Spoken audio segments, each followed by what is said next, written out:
నమస్తే. నేను doctor Aparna Vatsavayi, children specialist at Gayatri hospital. ఈరోజు మనము చలికాలంలో పిల్లల చర్మానికి కావాల్సిన జాగ్రత్తల గురించి మాట్లాడుకుందాము.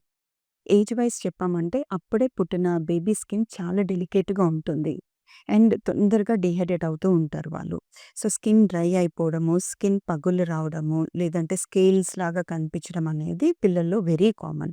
So, oil massage is compulsory. So, oil massage strokes ఎలా ఇవ్వాలి, ఏంటి, ఏ ఆయిల్స్ మంచిది మనం వేరే వీడియోలో చూద్దాము. ఆయిల్ మసాజ్ తర్వాత milder soap, baby pH soap వరకు మనం యూజ్ చేసుకోవాలి. ఇంకొకటేంటంటే పిల్లలు బేబీ పీహెచ్ వాడుతున్నప్పుడు ఆయిలీగా ఉన్నప్పుడు కొంచెం టాన్ అయినట్టు, స్కిన్ టోన్ ఒక టోన్ లోవర్ అయినట్టు కనిపిస్తుంది. బట్ అది స్కిన్ పిగ్మెంట్ మీద ఎఫెక్ట్ పడదు. దాని తర్వాత followed by that good moisturisation. స్నానం తర్వాత తడి పొడి స్కిన్ మీద మనం మాయిశ్చరైజర్ అప్లై చేయాలి. అండ్ ఫాలోడ్ బై దట్ మంచి clothing, cotton clothing, complete cotton, polyester అనేది అవాయిడ్ చేయాలి. Okay. So, regular baby pH soaps వాడడము, regular moisturisers, lukewarm water and appropriate clothing తోటి బేబీ స్కిన్ అనేది డ్యామేజ్ అవ్వకుండా మనం ఈవెన్ ఇన్ వింటర్ సీజన్‌లో we can take care.